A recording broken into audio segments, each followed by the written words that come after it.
यीशु के बाबरकत और जलाली नाम में आप सबकी सलामती हो। मैं एक दफ़ा फिर आपकी खिदमत में हाजिर हूँ खुदावंद के जिंदा पाक कलाम के साथ। बेशक ये वक्त जो है बहुत मुश्किल है।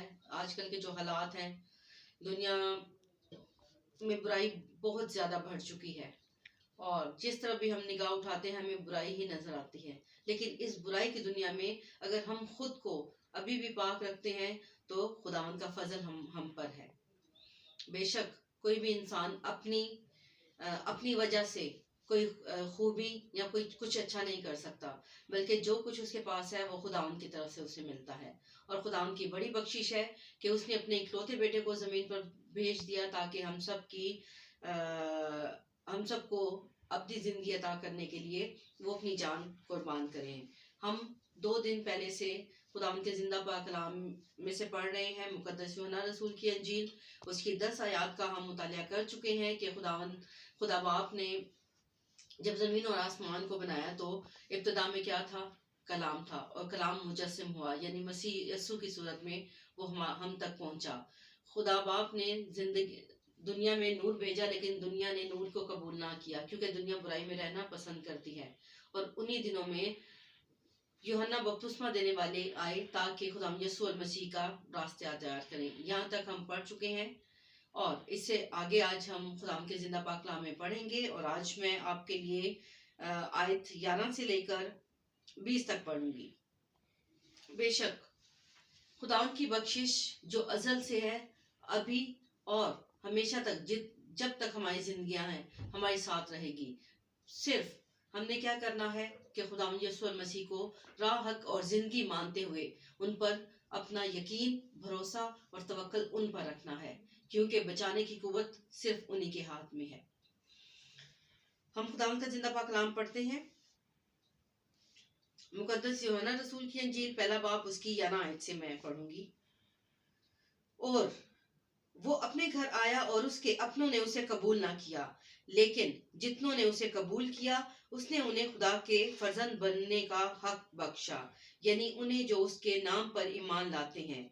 वो ना खून से, ना जिस्म की ख्वाहिश से, ना इंसान के इरादा से, बल्कि खुदा से पैदा हुए। और कलाम मुजस्सिम हुआ और फजल और सच्चाई से मामूर होकर हमारे दरमियान रहा, और हमने उसका ऐसा जलाल देखा जैसा बाप के इकलौते का जलाल। यूहन्ना ने उसकी बाबत गवाही दी और पुकार कर कहा कि ये वही है जिसका मैंने जिक्र किया कि जो मेरे बाद आता है वो मुझसे मुकद्दम ठहरा, क्योंकि वो मुझसे पहले था। क्योंकि उसकी मामूरी में से हम सब ने पाया, यानी फजल पर फजल। इसलिए कि शरीयत तो मूसा की मार्फत दी गई, मगर फजल और सच्चाई यीशु मसीह की मार्फत पहुंची। खुदा को किसी ने कभी नहीं देखा। इकलौता बेटा जो बाप की गोद में है उसी ने जाहिर किया।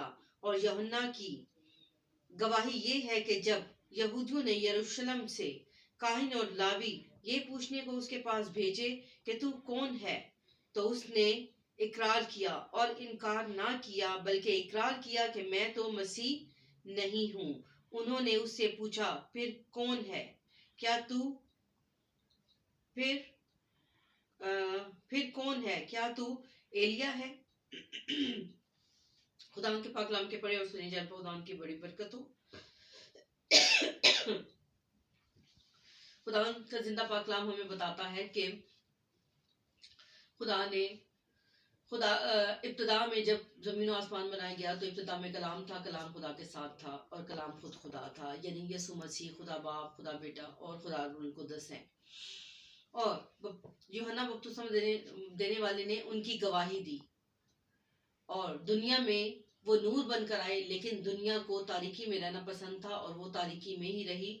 और बहुत कम लोग उस वक्त भी उन पर ईमान लाए, बल्कि उनको सताया, उन पर इल्जामात लगाए गए। लेकिन खुदावन ने दुनिया पर, मौत पर, कब्र पर फतह पाई है। और आज हम भी अगर खुदावन को अपना शख्सी निजात दहिंदा मानते हैं, उन पर भरोसा रखते हैं, उन्हें राह, हक और जिंदगी मानते हैं, तो आज भी हमारे लिए बख्शिश के दरवाजे खुले हैं। ना सिर्फ बुरे हालात को देखते हुए, और जो आजकल इतनी ज्यादा वीडियोस बन रही हैं आखिरत के बारे में और پریڈکشنز کی جاتی ہیں، پیشن گوئیاں کی جاتی ہیں آنے والے وقت کے لیے، بلکہ ہمیں ان سے دھیان ہٹا کر خداوند کے زندہ پاک کلام کی طرف دھیان لگانے کی ضرورت ہے، کیونکہ ہمیں کوئی چیز نہیں بچا سکتی سوائے خداوند کے زندہ پاک کلام سے کے، اور خداوند کے ساتھ جو ہمارا رشتہ ہے اس کے۔ اگر ہمارا خداوند کے ساتھ رشتہ مضبوط ہے تو خداوند آج کل بلکہ اب تک یکساں ہے اور ہمیں بچانے کی قدرت رکھتا ہے۔ خداوند آپ سب کے ساتھ ہو، آپ کو بڑی برکت دے، اور اس کلام کے وسیلہ سے آپ کی زندگیوں میں 100 گنا نہیں بلکہ ہزاروں کروڑوں گنا پھل آئے۔ خداوند آپ کے ساتھ ہو، آمین۔